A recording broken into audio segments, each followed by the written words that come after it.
जय हिंद शिक्षकगण। आपका आपकी विज्ञ क्लासेस में स्वागत है।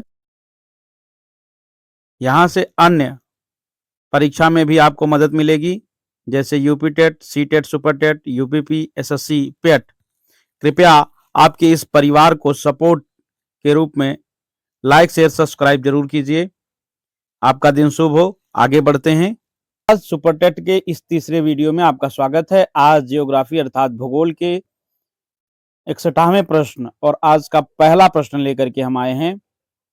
पहला प्रश्न है, लक्षद्वीप द्वीप समूह में स्थित है। 4 विकल्प है मित्रों, हिंद महासागर, अरब सागर, बंगाल की खाड़ी और दक्षिण चीन सागर। तो इसमें जो सही विकल्प है वो विकल्प बी है, अरब सागर। चलिए आगे बढ़ते हैं और इसमें देखते हैं। विस्तार है, लक्षद्वीप समूह अरब सागर में स्थित है। इसमें द्वीपों की कुल संख्या 36 है तथा केवल 10 द्वीप पर ही मानव निवास करते हैं। यह द्वीप समूह मूगा द्वीप का उदाहरण प्रस्तुत करता है। अगला प्रश्न मित्रों, कोलकाता बंदरगाह पर ऑब्लिक में स्थित है। 4 विकल्प हैं, गंगा सागर में स्थित है, हुगली, बंगाल की खाड़ी या भागीरथी। तो इसका जो मित्रों सही विकल्प है वो है ऑप्शन सी, हुगली नदी पर स्थित है। चलिए इसके विस्तार को देखते हैं।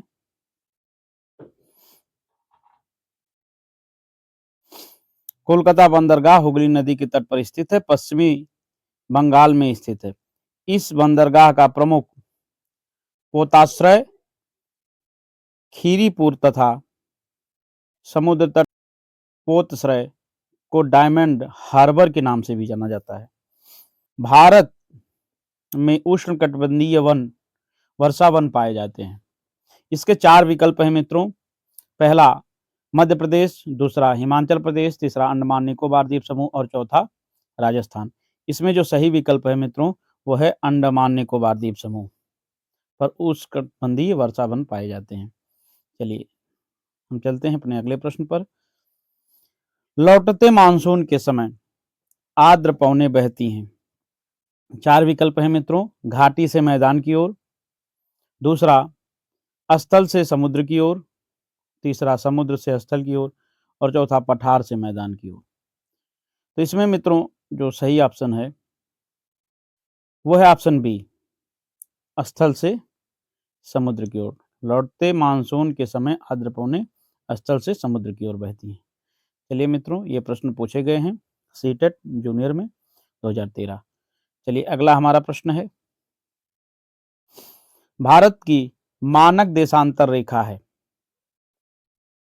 82 डिग्री पूर्व देशांतर, 82 डिग्री 30 मिनट पूर्व देशांतर, 82 डिग्री 30 मिनट पूर्व देशांतर और 82 डिग्री 50 मिनट पूर्व देशांतर। तो इसमें मित्रों जो सही विकल्प है विकल्प सी है, 82 डिग्री 30 मिनट पूर्व देशांतर। निम्नलिखित में से कहाँ सभी अक्षांशों पर दोपहर का सूर्य वर्ष में कम से कम एक बार सीधा ऊपर से चमकता है? तो 66 के 4 विकल्प दिए गए हैं, कर्क रेखा मकर रेखा के मध्य, दूसरा अंटार्कटिक वृत्त के मध्य, केवल कर्क और विषुवत के मध्य, केवल मकर रेखा और विषुवत वृत्त के मध्य। इसमें जो मित्रों सही विकल्प है वो है कर्क रेखा और मकर रेखा के मध्य सूर्य वर्ष में कम से कम एक बार सीधा ऊपर से चमकता है।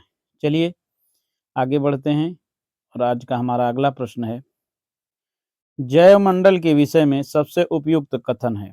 4 विकल्प दिए गए हैं, भूमि, जल, वायु, पौधा और पशु, पर्यावरण, विभिन्न परिमंडल, मनुष्य का तात्कालिक परिवेश और पौधे और पशु जगत। इसमें सही विकल्प का चयन करना है। सही विकल्प हमारा है, जैवमंडल के विषय में सबसे उपयुक्त कथन है भूमि, जल, वायु, पौधे और पशु। चलिए मित्रों आगे बढ़ते हैं मेरे प्यारे छात्रों। अगला प्रश्न आपके सामने है। प्रश्न है, अहमदाबाद सूती वस्त्र उद्योग का गढ़ केंद्र है। निम्नलिखित में से कौन सा कारक अहमदाबाद में वस्त्र उद्योगों को फलने फूलने के लिए उत्तरदायी है। भारत सरकार औद्योगिक नीति, सस्ते दामों पर श्रम शक्ति का उपलब्ध, यह कपास की खेती वाले क्षेत्र के पास है और तूतीकोरिन पत्तन तक पहुंचना आसान है। इन चारों में जो सबसे सही विकल्प है वो सी है, यह कपास खेती के लिए खेती वाले क्षेत्र के पास है। चलिए मित्रों, अगला प्रश्न हमारा है, पवन क्रियाएं छत्रक शैल बनाती हैं कहाँ पर? रेगिस्तान में, पहाड़ों पर, उष्णकटिबंधीय तटीय मैदानों में और पर्वतों पर। तो मित्रों, इसका जो सही विकल्प है वो ये है, रेगिस्तानों में। रेगिस्तान में चारों तरफ रेत होते हैं और जब हवाएं चलती हैं तो पत्थरों से बराबर टकराती हैं और टकरा करके धीरे धीरे काटती हैं, तो ऊपर का क्षेत्र ऐसे बन जाता है छत्रक की तरह और नीचे कटान हो जाता है, तो इसे पवनों के द्वारा छत्रक शैल का निर्माण होता है। चलिए मित्रों, आगे बढ़ते हैं। अगला हमारा प्रश्न है, यदि अहमदाबाद में 72 डिग्री 30 मिनट ईस्ट देशांतर पर स्थित है तो अहमदाबाद का स्थानीय समय क्या होगा? यदि भारतीय मानक समय 8 प्रातः का बजा है। तो मित्रों, इसके विस्तार को हम देखेंगे और इसमें जो सही विकल्प है वो है 7:20 प्रातः होंगे। देखते हैं कैसे होते हैं। ये देखिए मित्रों, यहाँ पर आप लोग ध्यान से देखिएगा कि भारत का मानक समय रेखा 82 डिग्री 30 मिनट पूर्वी देशांतर पर अगर है तो अहमदाबाद में स्थित 72 डिग्री 30 मिनट पूर्वी देशांतर, भारत का जो मानक समय रेखा अहमदाबाद के देशांतर में अंतर जो है वो क्या है? 82 डिग्री 30 मिनट से 72 डिग्री 30 मिनट को घटाएंगे तो 10 डिग्री देशांतर का अंतर आएगा। 1 डिग्री देशांतर बराबर 4 मिनट होता है, तो 10 डिग्री देशांतर बराबर 4 गुणे 10 बराबर 40 मिनट का अंतर आएगा। तो अहमदाबाद मानक समय रेखा से पश्चिम में स्थित है, अतः अहमदाबाद का स्थान समय भारत मानक समय रेखा माइनस देशांतर में अंतर। तो 8 बजा था, 8 बजने में हम 40 मिनट अगर घटा देंगे तो जो समय आएगा वही ओरिजिनल समय होगा। तो होगा क्या समय? 8 में 40 मिनट अगर हम घटाते हैं तो 7:20 हमें प्राप्त होते हैं। चलिए मित्रों, बहुत इंपॉर्टेंट प्रश्न था।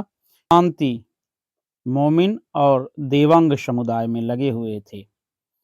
4 विकल्प हैं, लकड़ी के काम, चमड़े के काम, बर्तन बनाने के काम और बुनने के काम। इसमें जो सही विकल्प है वो डी, बुनने के काम में। चलिए विस्तार देखते हैं। तो यहाँ है, तांती मोमिन और देवंग समुदाय बुनकर समुदाय के अंतर्गत आते हैं। इनका मुख्य व्यवसाय कपड़ा बुनना होता है। तो ये बहुत इंपॉर्टेंट प्रश्न है, इसको नोट कर लीजिएगा। चलिए फिर देखिए मित्रों, पुनः एक समय से प्रश्न आया है, यदि जून में सुबह 10 बजे हैं तो भारतीय मानक समय होगा दोपहर के कितने? तो मित्रों, इसमें जो सही विकल्प है वो विकल्प है बी, 3:30। ये निकालना हम ऊपर बताए हैं मित्रों, आप देख सकते हैं। इसका विस्तार देखिए नीचे दिया गया है, 3:30। लंदन से भारत के बीच का जो समयांतराल है वो है। यहाँ सही विकल्प को चुनना है तो सबसे पहला कृषि के लिए हम क्या करेंगे? फसल उगाने की बात करेंगे। उद्यान कृषि में फल फूल सब्जियां उगाई जा सकती हैं। मत्स्य कृषि में मछली पालन और द्राक्षा कृषि में अंगूर की खेती की जाती है। तो ए का दूसरा और डी का पहला जो विकल्प सही होगा वही होगा। तो ए में दूसरा और डी में पहला, इसलिए मित्रों इसमें पहला विकल्प ही सही है। चलिए आगे बढ़ते हैं और ये इसका विस्तार आप देख सकते हैं। चलिए प्रश्न नंबर 74 दिया गया, भारत में ग्रीष्मकालीन मानसून हवाएं किस दिशा में की ओर चलती हैं? ए दक्षिण पश्चिम से उत्तर पूर्व, उत्तर पूर्व से दक्षिण पश्चिम, दक्षिण पश्चिम से उत्तर पश्चिम और उत्तर पश्चिम से दक्षिण पश्चिम। तो इसमें जो मित्रों सही विकल्प है वो विकल्प ए है, जब दिन और रात की अवधि बराबर होती है तो सूर्य की किरणें सीधी पड़ती हैं। कहाँ सीधी पड़ती हैं मित्रों? 4 विकल्प दिए गए हैं। उत्तरी ध्रुव पर, दक्षिणी ध्रुव पर, भूमध्य रेखा पर और कर्क रेखा पर। इसमें जो सही विकल्प हैं वो विकल्प बी है, भूमध्य रेखा पर। चलिए मित्रों आगे चलते हैं और थोड़ा विस्तार देख लीजिए। जब सूर्य की किरणें विषुवत रेखा पर लंबवत पड़ती हैं तो सूर्य का प्रकाश उत्तरी ध्रुव से दक्षिणी ध्रुव तक एक समान पड़ता है। परिणाम स्वरूप उत्तरी गोलार्ध तथा दक्षिणी गोलार्ध में दिन और रात बराबर होंगे। यह स्थिति 21 मार्च और 23 सितंबर को उत्पन्न होती है। एक बार 21 मार्च को और दूसरा 23 सितंबर को। चलिए, नैनीताल नैनीताल झील को स्कंद पुराण में निम्नलिखित में से किस नाम से जाना जाता है? तो नैनीताल झील को स्कंद पुराण में मित्रों इसमें 4 विकल्प दिए गए हैं। सप्तऋषि सरोवर, ऋषि सरोवर, अगस्त्य सरोवर और पंच ऋषि सरोवर। इसमें जो सही विकल्प है वो है ऋषि सरोवर। विस्तार देख लेते हैं फिर अगले प्रश्न पर चलते हैं। विस्तार क्या है कि स्कंद पुराण में नैनीताल झील को ऋषि सरोवर कहा गया है क्योंकि यह झील 3 ऋषियों से संबंधित है, ऋषि अत्रि, ऋषि पुलस्त्र और ऋषि पुलांग। चलिए मित्रों आगे बढ़ते हैं। अगला प्रश्न हमारा है निम्नलिखित में से कोंकणी किस प्रदेश की मुख्य भाषा है? केरल की, मिजोरम की, गोवा की या अरुणाचल प्रदेश की? तो इसमें मित्रों जो सही विकल्प है वो विकल्प सी है कि गोवा की जो है कोंकणी मुख्य भाषा है। चलिए आगे बढ़ते हैं और देखते हैं इसके विस्तार को। दूसरी मुख्य भाषा मराठी, महाराष्ट्र, कर्नाटक, केरल के कुछ क्षेत्रों में भी कोंकणी भाषा का प्रयोग किया जाता है। चलिए अगला प्रश्न हमारा मित्रों है भारत की मानक समय रेखा। ये ऊपर हम अभी अब पढ़े हैं तो इसमें विकल्प 4 दिए गए हैं। इसमें जो सही विकल्प है मित्रों वो विकल्प ए है 82 डिग्री 30 मिनट पूर्वी देशांतर। चलिए इसके बाद हम अगले प्रश्न पर चलते हैं मित्रों। इलाहाबाद के नैनी से ये गुजरती है, इस चीज का आप ध्यान दीजिएगा। भारत में ब्रह्मपुत्र नाम से पुकारी जाने वाली नदी चीन में किस नाम से जानी जाती है? तो भारत में ब्रह्मपुत्र को चीन में किस नाम से जानते हैं मित्रों? यहाँ 4 विकल्प दिए गए हैं और चारों में ये जो सही विकल्प है वो विकल्प सी है मित्रों। सी अर्थात शांगपो के नाम से जानी जाती है। तो भारत में ब्रह्मपुत्र को चीन में शांगपो के नाम से तथा तिब्बत में यारलांग जांगपो के तथा जमुना के नाम से जानी जाती है। और बहुत सरोवर बांध कहाँ बना है? कावेरी पे, महानदी पे, कृष्णा पे या नर्मदा पे? तो यहाँ जो सबसे सही विकल्प है वो है ऑप्शन डी, नर्मदा। चलिए मित्रों थोड़ा सा विस्तार देखते हैं। सरदार सरोवर बांध गुजरात राज्य में नर्मदा नदी पर स्थित है। यह बांध बहुउद्देशीय नदी घाटी परियोजना है जो मध्य प्रदेश, राजस्थान, महाराष्ट्र, गुजरात की संयुक्त परियोजना है। आगे बढ़ते हैं मित्रों और हमारा अगला प्रश्न है रणजीत सागर बांध इस गांव के समीप है? नावडेरा, थेन, नाथपा और झाकरी। तो इन चारों में जो सही विकल्प है मित्रों वो विकल्प है बी, थेन गांव के सबसे नजदीक है। चलिए इसका थोड़ा सा विस्तार देखते हैं मित्रों। विस्तार है रणजीत सागर बांध पंजाब राज्य में स्थित है परंतु यह बांध जम्मू कश्मीर के थेन गांव के सबसे नजदीक है। चलिए मित्रों अगला प्रश्न है भारत में सर्वाधिक ऊंचा अर्थ फील्ड बांध है? रणजीत सागर बांध, टिहरी बांध, भाखड़ा बांध और हीराकुंड बांध। तो इसमें जो मित्रों सबसे सही विकल्प है वो विकल्प ए है, रणजीत सागर बांध। चलिए और आगे बढ़ते हैं। चलिए तो प्रश्न हमारा है भारत एक बड़ा देश है, यह पृथ्वी का कितना प्रतिशत भाग घेरता है? तो 1.4%, 4.4%, 3.4% और 2.4%। तो इसमें जो सही विकल्प है वो मित्रों डी है, 2.4%। चलिए आगे बढ़ते हैं। क्षेत्रफल की दृष्टि से अगर देखा जाए तो भारत 7वां बड़ा देश है।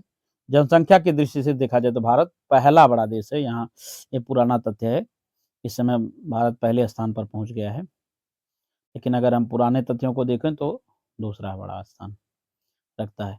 निम्नलिखित में से मध्य रेड क्लिफ रेखा सीमा निर्धारित करती है? भारत पाकिस्तान, भारत अफगानिस्तान, भारत म्यांमार और भारत चीन के मध्य। तो इसमें जो सही विकल्प है मित्रों वो ए है, भारत और पाकिस्तान के मध्य रेड क्लिफ रेखा निर्धारण हुआ है। चलिए आगे बढ़ते हैं। केसर का उत्पादन होता है असम, गुजरात, पश्चिम बंगाल या जम्मू कश्मीर। तो इसमें जो विकल्प डी है वो सही है, जम्मू कश्मीर में। चलिए आगे बढ़ते हैं। मानसरोवर झील, मानसरोवर झील निम्नलिखित में से कौन सी नदियां निकलती हैं? तो यहाँ देखिए ब्रह्मपुत्र सतलज यमुना, ब्रह्मपुत्र सिंधु सतलज, सिंधु झेलम सतलज, झेलम सिंधु यमुना।